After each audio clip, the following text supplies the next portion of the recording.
அனைவருக்கும் வணக்கம். இன்று மார்ச் 3ஆம் தேதி திங்கட்கிழமை. இந்து தமிழ் நாளிதழோட எக்ஸாம் பாயிண்ட் ஆஃப் வியூவில் தான் பார்க்க போகிறோம்.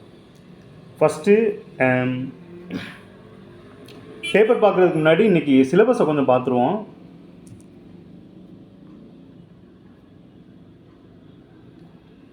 இதுதான் இப்போ புதுசாக வந்த சிலபஸ்ஸு. எல்லாருமே பார்த்துருப்பீங்க. இதில் நமக்கு மேக்ஸை தவிர இந்த நியூஸ் பேப்பரை எப்படி பயன்படுத்தலாம் அப்படிங்கிற மாதிரி தான் இதில் பார்க்க போகிறோம். பொது அறிவுக்கு நமக்கு 75 கேள்விகள் கொடுத்துருக்காங்க. கரண்ட் அஃபேர் போக ஒரு சில விஷயங்களை எப்படி கற்றுக்கலான்னு பார்த்துக்கலாம். ஃபஸ்ட்டு அழகு 1ல் என்ன கொடுத்துருக்காங்க அப்படின்னா, அறிவியல் மற்றும் தொழில்நுட்பத்தில் அண்மை கால கண்டுபிடிப்பு மற்றும் நடப்பு நிகழ்வுன்னு சொல்லிட்டாங்க. இது டைரெக்டாகவே நமக்கு கரண்ட் அஃபேரில் தான் வரப்போகுது. மெயினாக எது சம்மந்தமாக இருக்கும் அப்படின்னு பார்த்தீங்கன்னா, இஸ்ரோ அப்புறம் இந்த ஐஐடியை தான் கண்டுபிடிச்சிருப்பாங்க. ஸோ இது ரெண்டும் நம்ம ஓல்டு கொஸ்டினில் நிறையவே இருக்குது. இது போக டிஆர்டிஓ வேறு ஏதாவது புது இன்னோவேஷன் உலக லெவலில் தாக்கத்தை ஏற்படுத்திருந்துச்சு அப்படின்னா அந்த மாதிரி கொஸ்டின்ஸ் கேட்பாங்க. அப்புறம் நோய்களை தீர்க்கிற இந்த ஒரு சில டெக்னாலஜிலாம் கேட்பாங்க. அவ்வளோதான். ஸோ இந்த மாதிரி கண்ணோட்டத்தில் சயின்ஸை அணுகணும்னா சிம்பிளாக 1லேருந்து 2 மார்க் வரைக்கும் எடுத்துடலாம். அது போக இந்த சிலபஸ் ஓரியன்டாக உள்ள டாப்பிக்கில் பார்த்தீங்கன்னா, இந்த பொது அறிவு அப்புறம் பேப்பர்லேயே பார்த்தீங்கன்னா நிறைய விஷயங்கள், தினமணிலையும் சரி தமிழ் ஹிந்துலேயும் சரி நிறைய பொது அறிவு சார்ந்த விஷயங்கள் வருது. ஸோ அணுக்கருலாம் பார்த்தீங்கன்னா நியூஸ்லேருந்தே நம்ம டேட்டா எடுக்கிற மாதிரிலாம் இருக்கும். ஸோ இந்த மாதிரி நம்ம ஒரு விஷயத்தை அணுகும்போது இது நம்ம சிலபஸில் இருக்கா அப்படின்னு ஒரு நிமிஷம் யோசிச்சுட்டு நீங்கள் அதை பார்த்தீங்க அப்படின்னா உங்களுக்கு அது கண்டிப்பாக யூஸ்ஃபுல்லாக தான் இருக்கும். ஸோ இது பொது அறிவை பொறுத்தளவில் உள்ள நியூஸு, பொது அறிவியல் சார்ந்த நியூஸ். அப்புறம் புவியியலில் கரண்ட் அஃபேர் என்ன சொல்லியிருக்காங்க அப்படின்னா, புவியியல் அடையாளங்கள் மற்றும் நடப்பு நிகழ்வு. ஆமாம், இந்த புவியியல் அடையாளங்கிறது ஜியாகிரபிக்கல் இண்டெக்ஸ். அது எல்லா எக்ஸாம்லேயுமே ஒரு கேள்வி கேட்குறாங்க. எப்படி கேட்பாங்க அப்படின்னா, அப்ஜெக்டிவில் வச்சு டைரெக்டாக கேட்கலாம். அப்படி இல்லைன்னா பொறுத்துக்கையில் நிறைய கொஸ்டின்ஸ் வந்திருக்கு. இதுக்கு முன்னாடி உள்ள கொஸ்டின்ஸில் நிறைய பார்க்க முடியுது. பொறுத்துக்கையில் நிறைய வந்திருக்கு. ஸோ அது சார்ந்த நடப்பு நிகழ்வுகள். இப்போ இதில் புவியோட இதுன்னு பார்க்கும்போது புவி அமைவிடம் அப்படின்னு சொல்லியிருக்காங்க. அப்போ நம்மளோட அமைவிடம் அது சம்மந்தமாக நடப்பு நிகழ்வுகள் வராட்டியும் இந்த இயற்கை சார்ந்து ஒரு சில இந்த அது என்ன வெள்ளம் அந்த மாதிரி, புயல் வெள்ளம் அந்த மாதிரி சில விஷயங்கள் வரலாம். இதில் மெயினாக பாருங்கள், பேரிடர் மேலாண்மைன்னு ஒரு டாபிக் இருக்குது. பேரிடர் மேலாண்மை, சுற்றுச்சூழல், பருவநிலை மாற்றம். இதெல்லாம் எப்படி கேட்பாங்க? பேரிடர் மேலாண்மைங்கிறது பெரிய டிசாஸ்டர், அதிக சேதங்களை ஏற்படுத்தினது. அதுபோக சுற்றுச்சூழல் சம்மந்தமாக இந்த இதெல்லாம் போடுவாங்க பாருங்கள். அது பேர் என்ன, COP28 இந்த மாதிரி கான்ஃபரன்ஸு, சுற்றுச்சூழல் சம்மந்தமாக கான்ஃபரன்ஸ் போடுறதெல்லாம் இது மாதிரி புவியியல் சார்ந்து நம்ம நடப்பு நிகழ்வுகளை எடுத்துக்கலாம். அதில் அந்த புவியியல் சார்ந்த நடப்பு நிகழ்வுகள், புவியியல் அடையாளங்கிறது இம்பார்ட்டண்டான ஏரியா. ஸோ ஜியாகிரபிக்கல் இண்டெக்ஸ் அதில் தமிழ்நாடு இதுக்கு முன்னாடி முன்மாதிரியே இருந்தாங்க. இப்போ உத்தரப்பிரதேச அதில் அந்த இடத்த பிடிச்சிருக்காங்க அப்படிங்கிறது. அப்புறம் இந்திய வரலாறு, பண்பாடு மற்றும் இந்திய தேசிய இயக்கம்னு கொடுத்துருக்காங்க. இதில் எப்படி நம்ம பேப்பரை யூஸ் பண்ணுறது அப்படின்னு பார்த்தீங்கன்னா, இந்த தலைவர்கள் உருவாகுதல்னு ஒரு டாபிக் இருக்குது. சமீபத்தில் பார்த்தீங்கன்னா நேதாஜி சுபாஷ் சந்திர போஸ் அவர்களோட பிறந்தநாள் முடிஞ்சிச்சு. அப்போ பார்த்தீங்கன்னா நியூஸ் பேப்பரில் ஒரு ஆர்டிக்கல் வழக்கமாகவே நடக்கிறது. எப்படின்னா, ஒரு தலைவரோட பிறந்தநாள் அப்படின்னா தலைவர்கள் நிறைய வாழ்த்து சொல்லியிருப்பாங்க. அதுலேருந்து இன்ஃபர்மேஷன் எடுக்கலாம். அப்படி இல்லைனா நியூஸ் பேப்பர்லேயே ஒரு சின்னதாக ஒரு இது கொடுத்துருப்பாங்க. அதில் நம்ம ஸ்கூல் புக்கு டேட்டாவும் இருக்கும், ப்ளஸ் அடிஷ்னலாகவும் இருக்கும். அது ஒரு கோர்வையாக இருக்கும். அவர் எப்போ பிறந்தார், எங்கே படித்தார், எப்படி அரசியலுக்குள்ளே வந்தார், அவரோட அந்த இது கடந்து வந்த பாதை அப்படி லைனாக இருக்கும். நீங்கள் ஒரு ஆல்ரெடி படிச்சிருந்தா கூட நம்ம ரீகால் பண்ணுறதுக்கு ஈஸியாக இருக்கும். ஸோ இந்த மாதிரி தலைவர்கள் உருவாகுங்கிற டாப்பிக்கில் எல்லா தலைவரை பற்றியுமே அவங்கவுங்க பிறந்த நாளைக்கு ஆர்டிக்கல் போட்டுக்கிட்டு தான் இருக்காங்க. ஸோ அதை பயன்படுத்திக்கலாம். நம்ம எக்ஸாம் பாயிண்ட் ஆஃப் வியூவில் அதை பயன்படுத்திக்கலாம். அப்போது ஒரு டேட்டாவும் படிக்கும்போது இது இப்படி கொஸ்டினை ஃப்ரேம் பண்ணலாம் அப்படிங்கிற மாதிரி நீங்களே யோசிச்சுக்கோங்க. அதுக்கப்புறம் மற்ற இதுவுமே வரலாறு சம்மந்தமாக சில ஆர்டிகல்ஸ் வரும். ஸோ அது ரேர் தான். பட் இந்த தலைவர்கள் கன்ஃபார்மு. அடுத்து பார்த்திங்கன்னா, தமிழ்நாடு சார்ந்துமே நிறைய ஆர்டிகல்ஸ் வந்துட்டு தான் இருக்குது சமீபத்தில். ஸோ அதையும் நம்ம இதுலேருந்து எடுத்துக்கலாம்னு வச்சுக்கோங்களேன். அடுத்ததாக பாருங்கள், இந்திய ஆட்சியல். இப்போ நம்ம ஜிஎஸ்லன்னு பார்த்தீங்கன்னா இது ஒரு முக்கியமான ஏரியா. இது போக நம்ம பேப்பர்லேருந்து எந்த டாப்பிக்கில் ஃபுல்லையும் அப்சர்வ் பண்ணலாம் அப்படின்னா இந்த பாலிட்டிங்கிறது. ஏன்னா அரசியல் இல்லாத நியூஸ் பேப்பர் இல்லை, அரசியல் சார்ந்த நியூஸ் பேப்பர். அதேமாதிரி பார்த்திங்கன்னா அரசியலில் இருந்த தலைவர்களுமே நியூஸ் பேப்பர் நிறைய நடத்தியிருப்பாங்க. ஸோ இந்த மாதிரி இருக்கும்போது இந்த பாலிட்டியோட எவ்ரி டாபிக் டெய்லியும் ஒரு அப்டேஷன் ஏதாவது ஒன்று வந்துக்கிட்டே இருக்கும். ஸோ இதில் நமக்கு ஸ்பெசிஃபிக்காக தமிழ்நாடு மற்றும் இந்தியாவின் அரசியல் கட்சிகளும் மற்றும் ஆட்சி முறைமைகளும் நடப்பு நிகழ்வுகள் அப்படின்னு கொடுத்துருக்காங்க. இது எப்படி நம்ம எடுத்துக்கலாம் அப்படின்னா, இதுக்கு முன்னாடி கேட்ட கொஸ்டின் பாருங்கள், அந்த கட்சிகளோட சின்னங்கள் கேட்டிருக்காங்க. அப்புறம் வந்து தேசிய கட்சி, மாநில கட்சி இந்த மாதிரி கேட்டிருக்காங்க. அதோட புள்ளி விவரங்கள் சில விஷயங்கள் கேட்டிருக்காங்க. ஸோ இது மாதிரி ஓல்டு கொஸ்டினில் கேட்டதுனால அந்த கட்சி சார்ந்து நம்ம தெரிஞ்சுக்கிறதுக்கு கட்சி சார்ந்து வந்து பார்த்தீங்கன்னா புக்கில் அவ்வளோவா இருக்காது. பட் வெளியே நீங்கள் பேப்பர் படித்தா மட்டும்தான் இது சார்ந்த கேள்விகளை வந்து உங்களால் அணுக முடியும். ஸோ அது சார்ந்து படிச்சுக்கோங்க. அது மாதிரி எவ்ரி டாபிக் முகப்புரையோ முக்கிய கூறுகளோ அடுத்து வந்து யூனியன் பிரதேசம், குடியுரிமை, அடிப்படை உரிமை ஏதாவது ஒரு இஷ்யூ வந்து டெய்லியும் வந்துகிட்டே தான் இருக்கும். அது சம்மந்தமாக ஆர்டிகிள்ஸு உள்ளேயே பார்த்தீங்கன்னா இந்த நம்ம இந்தியன் கான்ஸ்டியூஷனோட ஆர்டிக்கல்லாம் இடையில இருக்கும். ஸோ அது சார்ந்தும் நம்ம வந்து ஆல்ரெடி படிச்சிருந்தா கூட ரிவிஷன் பண்ணுறதுக்கு அது ஈஸியாக இருக்கும். உங்களுக்கு புக்கு எடுக்கிற கஷ்டமாக இருந்துச்சு அப்படின்னா அந்த பேப்பர் வழியாகவே நீங்கள் டேட்டா எடுக்க கற்றுக்கோங்க. அடுத்த அழகு 5 வந்து பார்த்தீங்கன்னா இந்திய பொருளாதாரம் மற்றும் தமிழ்நாட்டின் வளர்ச்சி நிர்வாகம்னு கொடுத்துட்டாங்க. இப்போ இதில் பாருங்கள், கரண்ட் அஃபேர்ஸில் பார்த்துருமா, தமிழ்நாட்டின் புவியியல் கூறுகளும் பொருளாதார வளர்ச்சியில் அவற்றின் தாக்கமும், நலன்சார் அரசு திட்டங்கள், தற்போதைய சமூக பொருளாதார பிரச்சனைகள் மற்றும் நடப்பு நிகழ்வுன்னு கொடுத்துட்டாங்க. இந்த டாபிக்கோட ஹெட்டிங்லேயே பாருங்கள், இந்திய பொருளாதாரம் பேசிக்காக 1-2 கேள்விகள் கேட்பாங்க. அது போக தமிழ்நாடு வளர்ச்சி நிர்வாகம்னு சொல்லிட்டாங்க. தமிழ்நாடு வளர்ச்சி அடைந்ததை பற்றி சொல்கிறது தான் தமிழ்நாடு வளர்ச்சி. அப்போது நம்ம எங்கெல்லாம் முன்மாதிரியாக இருக்கோம், நம்மளோட ஸ்கீம்ஸ் எது சக்ஸஸ்ஃபுல்லாக இருக்குது அப்படிங்கிறதான் இது மெயின் மோட்டோ. ஸோ அந்த வகையில் சமீபத்தில் வந்த ஸ்கீம்ஸு அப்புறம் வந்து நம்ம எதில் முன்மாதிரியாக இருக்கோம் அப்படிங்கிற விஷயத்த கம்பல்சரி தெரிஞ்சுக்கணும். அது போக பட்ஜெட் சார்ந்து நிறைய கேள்விகள் வந்திருக்கு. ஸோ இதெல்லாம் இங்கிருந்து தான் வருது அப்படிங்கிறத நம்ம தெரிஞ்சுக்கலாம். ஆமாம், புவியியல் கூறுகளும் பொருளாதார வளர்ச்சியில் அவற்றின் தாக்கமும், நலன்சார் அரசு திட்டங்கள்னு கொடுத்துட்டாங்க. அப்போ என்ன திட்டம் வேணாலும் கேட்கலாம். தற்போதைய சமூக பொருளாதார பிரச்சனைகள் பாருங்கள், இஷ்யூ சார்ந்தும் கேள்விகள் வருது அப்படிங்கிறத கொடுத்துருக்காங்க. இது போக இண்டிவிஜுவல் டாபிக் 5 திட்டம், திட்டக்குழு, நிதி ஆயோக்லாம் பார்த்தீங்கன்னா டெய்லி ஏதாவது ஒன்று வந்துகிட்டே இருக்கும். ஒன்று நிதி ஆயோக்கிட்ட ஏதாவது அறிக்கை போடுவாங்க, இல்லை நிதி ஆயோக்கை பற்றி ஏதாவது ஒரு நியூஸ் வந்துகிட்டே இருக்கும், தலைவர் அப்பாயின்மெண்ட்டு அப்படிங்கிற மாதிரி சில விஷயங்கள்லாம் வந்துட்டுருக்கும். ஸோ அதையும் பார்த்துக்கோங்க. அடுத்து ரிசர்வ் பேங்க் பார்த்தீங்கன்னா ரிசர்வ் பேங்க்கில் டெய்லியும் நியூஸ் வரக்கூடியது. நிதி ஆணையம், மத்திய மாநில அரசுகளுக்கு இடையே நிதி பகிர்வுங்கிறது இவங்க வந்து மத்திய மாநில அரசுகளுக்கு இடையே சின்ன கருத்து முரண்பாடு ஓடிட்டுருக்கோம். அந்த நியூஸை வந்து நம்ம அதை நெகட்டிவாக பார்க்காம நம்ம எக்ஸாம் பாயிண்ட் ஆஃப் வியூவில் அதை வந்து எப்படி அப்ரோச் பண்ணணும் அப்படிங்கிற மாதிரி எடுத்துக்கலாம். ஜிஎஸ்டிலாம் டெய்லி டேட்டா வந்துட்டுருக்கு. மந்த்லி எவ்வளோ ரெவன்யூ வருது, ஆனுவலாக எவ்வளோ ரெவன்யூ வருது. ஸோ இந்த மாதிரி நிறைய சொல்லிக்கிட்டே போகலாம். நீங்கள் அதை எப்படி வந்து பார்க்குறீங்க சிலபஸ் வைஸ் அப்படிங்கிறது தான் என்னோடய கான்செப்ட். ஸோ இந்த மாதிரி இருக்குது. இது போக பார்த்தீங்கன்னா தமிழ்லையுமே சில கொஸ்டினை வந்து நம்ம எடுத்துடலாம். எப்படி அப்படின்னு பார்ப்போம். இது வந்து யூனிட் 6 என்ன சொல்லியிருக்காங்கன்னா, யூனிட் 6 பாருங்கள், தமிழ் சமுதாய வரலாறு அது தொடர்பான தொல்லியல் கண்டுபிடிப்புகள். இதுக்கு வந்து பெஸ்ட் எக்ஸாம்பிள் என்னென்னு பாருங்களேன். தொல்லியல் பற்றி கண்டிப்பாக ஒரு கொஸ்டின் ஏதாவது ஒன்று வந்துடுது. ஒன்று பொறுத்துக்கிற வைப்பாங்க, இல்லை அப்ஜெக்டிவில் வைக்கிறாங்க. பொறுத்துக்கு தான் மோஸ்ட்லி இருக்குது. அதாவது கண்டுபிடிச்ச இடம் அது எந்த மாவட்டம், இது வந்து அதிகமாக வர வாய்ப்பு அதிகமாக இருக்குது. சமீபத்தில் பார்த்திங்கன்னா இந்த தொல்லியல் துறைக்கு, தொல்லியல் அப்படிங்கிறது ஒரு துறை, இதுக்கு ஒரு அமைச்சகமும் இருக்குது. ஸோ அதுக்கு ஒரு மினிஸ்டர் இருக்காங்க. நிதியமைச்சர் தான் அந்த தொல்லியல் துறையோட அமைச்சராகவும் இருக்கார்.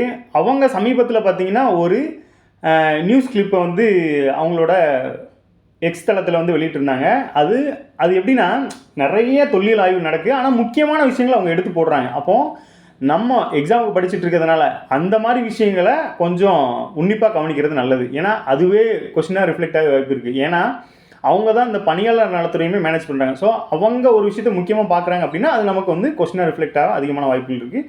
ஸோ தொல்லியல் சார்ந்த கண்டுபிடிப்புகள் வந்து கம்பல்சரி கொஸ்டின் இருக்குது அப்படிங்கிறத தெரிஞ்சுக்கலாம் இதன் மூலமாக. அப்புறம் மேக்ஸ் நமக்கு எதுவுமே வராது. மேக்ஸை தவிர்த்து மீது எல்லாமே நம்ம டேட்டா எடுக்கிற மாதிரி தான் இருக்கும். ஆனால் நீங்கள் எந்த இதில் பார்க்குறீங்க. இப்போது புதுசாக ஆட் பண்ண தமிழில் பாருங்கள், அழகு 5 வாசித்தல் மற்றும் புரிந்து கொள்ளும் திறன். கொடுக்கப்பட்ட பத்தியிலிருந்து கேட்கப்பட்ட வினாக்களுக்கு சரியான விடையை தேர்ந்தெடுத்தல். எக்ஸாம்பிளுக்கு என்ன கொடுத்துருக்காங்க பாருங்கள். செய்தித்தாள், தலையங்கம், முகப்பு செய்திகள், அரசு சார்ந்த செய்திகள், கட்டுரைகள் இவற்றை வாசித்தல் மற்றும் புரிந்து கொள்ளும் திறன் ஓமை தொடரின் பொருள் இருக்குது. அதெல்லாம் வேண்டாம்.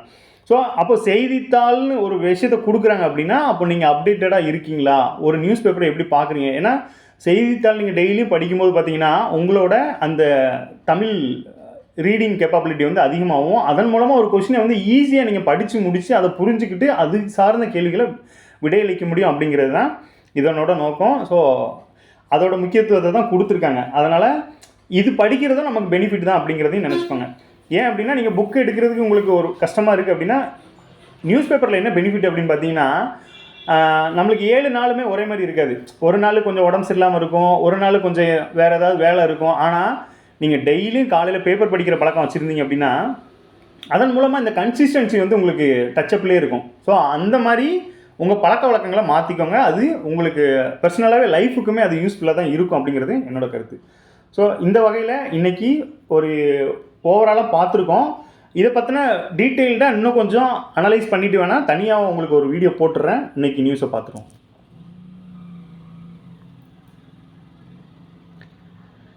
தலைப்பு செய்தி இன்றைக்கி என்ன கொடுத்துருக்காங்க அப்படின்னா, வழக்கம் போல் உக்ரைன் பிரச்சனை தான். உக்ரைன் ரஷ்யா பிரச்சனையில் வந்து அமெரிக்காவில் ஒரு விவாதம் நடந்துச்சு. அது போக இப்போ ஐரோப்பிய யூனியன்கள் வந்து அவங்க ஒன்றாக சேர்ந்து ஒரு கூட்டம் மாதிரி நடத்தியிருக்காங்க. ஸோ இந்த மாதிரி போயிட்டுருக்கு. அதை கொஞ்சம் பார்த்துக்கோங்க. அடுத்ததான் டிஆர்பி வந்து அவங்களோட வருடாந்திர இதை வெளியிட்டிருக்காங்க. 2025ஆம் ஆண்டு பிறந்து 2 மாதங்கள் கடந்த பின்பும் வருடாந்திர தேர்வட்டமே வெளியிடாத டிஆர்பி அப்படிங்கிற மாதிரி சொல்லியிருக்காங்க.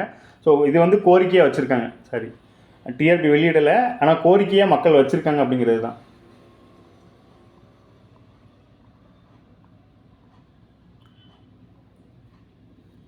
பேஜ் நம்பர் 6 பாருங்கள், ஒரு ஆர்டிக்கல் கொடுத்துருக்காங்க.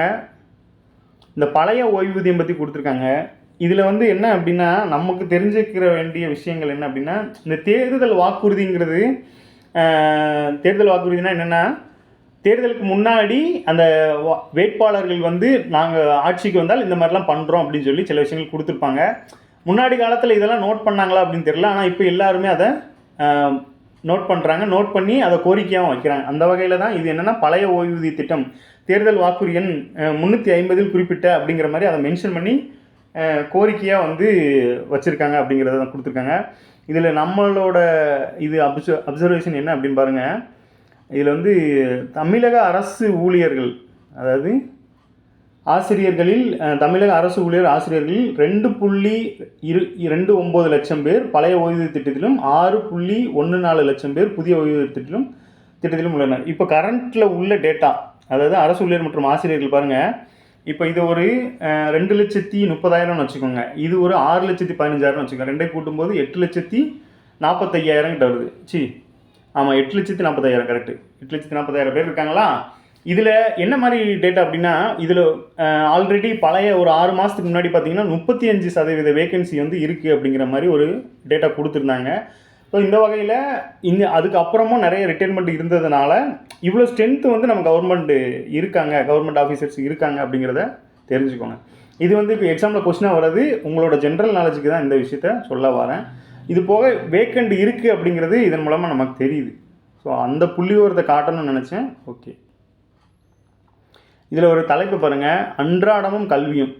இது என்ன அப்படின்னா, அன்றாடமும் கல்வியும் அப்படின்னா நம்ம இருக்கிற சுற்றுச்சூழலை சுற்றியே நமக்கு நிறைய விஷயங்கள் நம்ம கற்றுக்கலாம் அப்படிங்கிறது தான் இந்த ஆர்டிக்கிளில் சொல்ல வந்திருக்காங்க.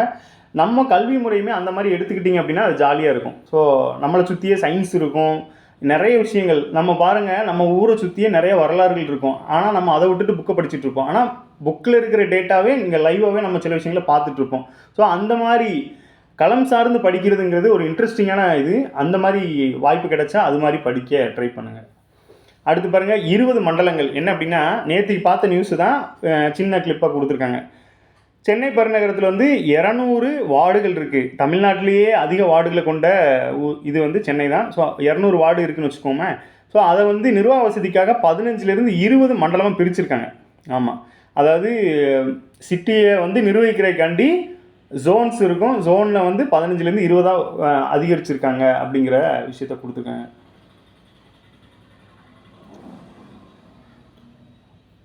அடுத்து பாருங்கள், உலக அளவில் 2024ஆம் ஆண்டில் அதிக இணைய முடக்கங்களை சந்தித்த ஜனநாயக நாடுகளின் பட்டியலில் இந்தியா முதலிடத்தில் பிடிச்சிருக்காங்க. மொத்தம் வந்து 84 முறை இணையம் வந்து முடக்கப்பட்டிருக்கு அப்படிங்கிற செய்தியை கொடுத்துருக்காங்க. ஸோ என்ன சொல்ல வராங்க அப்படின்னா, அதிகபட்சமாக வந்து மணிப்பூர் பாதிப்பு, ஜம்மு காஷ்மீர், ஹரியானா இந்த ஸ்டேட்லலாம் பார்த்திங்கன்னா இது பண்ணியிருக்காங்க. அதிக இணைய முடக்கங்கள் நடைபெற்ற நாடுகள் வந்து இந்தியா முதலிடத்தை பிடிச்சிருக்காங்க அப்படின்னு சொல்லி சொல்லியிருக்காங்க.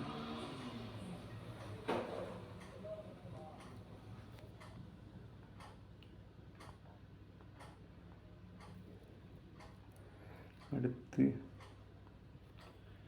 இங்கே ஒரு டெக்னாலஜி சார்ந்து இப்போ வந்து அறிவியல், பொது அறிவியலில் பார்த்தீங்கன்னா ஐஐடி பற்றி கேட்பாங்க. ஏற்கனவே நிறைய ஓல்டு கொஸ்டின்லேயுமே நிறைய கொஸ்டின்ஸ் இருக்குது. இங்கே பாருங்கள், கடல் வழியில் பறக்கும் வாகனம் தயாரிக்கும் சென்னை ஸ்டார்ட் அப் அப்படின்னு சொல்லியிருக்காங்க. இதுக்கு என்ன பண்ணுறாங்கன்னா, இந்த ஸ்டார்ட் அப் நிறுவனத்துக்கு வந்து ஐஐடி ஆதரவு பெற்ற வாட்டர் பிளே டெக்னாலஜிஸ் என்ற ஸ்டார்ட் அப் நிறுவனம் வந்து இது பண்ணுறாங்க. அப்போது 2 பேரோட ஒரு ஆதரவு அப்படிங்கிறது ஃபினான்ஷியலாவோ இல்லை வந்து டெக்னாலஜிக்கல் ரீதியாவோ சென்னை ஐஐடி வந்து இதுக்கு ஹெல்ப் பண்ணுறாங்க. இல்லை அந்த சென்னை ஐஐடியோட ஸ்டூடெண்ட்ஸே இந்த மாதிரி ஸ்டார்ட் அப்பை வந்து க்ரியேட் பண்ணியிருக்கலாம். ஸோ ஏதோ ஒன்று இந்த சென்னை ஐஐடி சார்ந்து வர்ற விஷயங்களை கொஞ்சம் நம்ம ஃபோக்கஸ் பண்ணுறது நல்லது. ஸோ அந்த டெக்னாலஜி, அந்த நிறுவனத்தோட பேர் என்னென்னா வாட்டர் பிளே டெக்னாலஜிஸ் அப்படிங்கிற ஸ்டார்ட் அப் நிறுவனம். யாரோட ஆதரவோட அப்படின்னா சென்னை ஐஐடியோட ஆதரவோட அந்த இது என்னென்னா கடல் வழியில் பறக்கும் வாகனம் தயாரிக்கிறாங்க அப்படிங்கிறத கொடுத்துருக்காங்க. இந்த பொது அறிவு சார்ந்த இதெல்லாம் பார்த்தீங்கன்னா நிறைய பார்த்தீங்கன்னா நம்ம சிலபஸில் கொடுத்துருக்க டாப்பிக்கிலே இண்டிவிஜுவலாக நிறைய டாபிக் வரும். இன்றைக்கி வந்திருக்கிறதுல அந்தளவுக்கு ஃபேமஸாக ஒன்றும் இல்லை. இதில் பாருங்கள், இணையம் பகுதியில் இருக்குது சிஎஸ்ஐஆரோட அங்கமாக தேசிய சுற்றுச்சூழல் பொறியியல் ஆராய்ச்சி நிறுவனமான 1958 நிறுவப்பட்டிருக்கு. இது மாதிரி டேட்டா எங்கே இருக்கும் அப்படின்னா ஜாகிரஃபியில் 10th ஜாகிரஃபிலெலாம் பார்த்தீங்கன்னா அந்த நிறுவனங்கள் அது தொடங்கப்பட்ட வருடம், அது எதுக்காக தொடங்கப்பட்டது அந்த மாதிரி கொடுத்துருப்பாங்க. ஸோ சிஎஸ்ஆரோட ஒரு அங்கம் அப்படின்னா ஒரு தாய் நிறுவனம் இருக்கும், அதுக்கு கீழே நிறைய கிளை நிறுவனங்கள் இருக்கும்.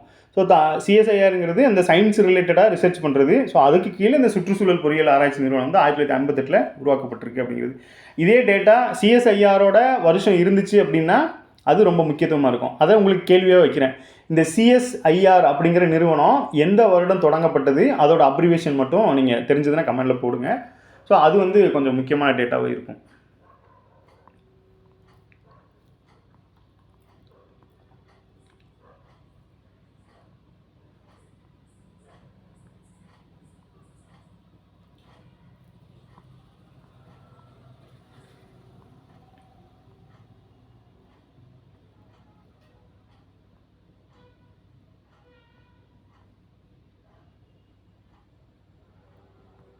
இங்கே ஒரு நியூஸ் என்னென்னா 2 பேருக்கு ஒரே வாக்காளர் அடையாள அட்டைன்னு இதுக்கு வந்து தலைமை தேர்தல் ஆணையம் விளக்கம் கொடுத்துருக்காங்க. இப்போ பாருங்களேன், நம்மளுக்கு வந்து இந்த இதெல்லாம் இருக்குது, தூய தமிழ் சொல்லை கண்டறி அப்படின்னு ஒரு டாபிக் இருக்குது. இப்போ இந்த மாதிரி நியூஸ் வரும்போது இந்த டூப்ளிகேட்டுக்கு தூய தமிழ் வார்த்தை எதுனா நகல் அப்படிங்கிறது. ஸோ ப்ராக்கெட்டில் டூப்ளிகேட்னு கொடுத்துருக்காங்க, நமக்கு புரிகிற கண்டு இந்த மாதிரி கொடுத்துருக்காங்க. ஸோ இப்படியும் நீங்கள் ஃபோக்கஸ் பண்ணலாம். நம்மளுக்கு தெரியாத நிறைய வேர்ட்ஸுமே இந்த மாதிரிலாம் வருது அப்படிங்கிறத இது மூலமாக பார்த்துக்கலாம்.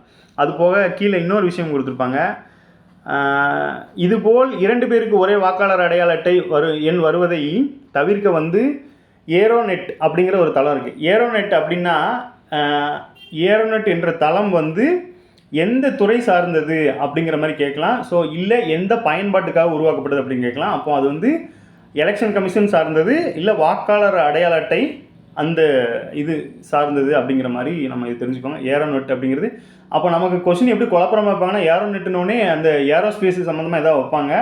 ஸோ இந்த மாதிரி தெரிஞ்சுக்கோங்க. செயலிகள் எல்லாமே இப்போ சமயத்தில் கேட்டுட்டு இருக்கிறதுனால இந்த தளங்களையும் கொஞ்சம் தெரிஞ்சுக்கலாம். ஏரோநெட் தளத்தில் மாற்றங்கள் கொண்டு வர நடவடிக்கை எடுக்கப்பட்டுள்ளது அப்படிங்கிற மாதிரி சொல்லியிருக்காங்க. ஸோ அது எலெக்ஷன் கமிஷன் சார்ந்தது அப்படிங்கிறத நான் வச்சுக்கோங்க. அடுத்ததாக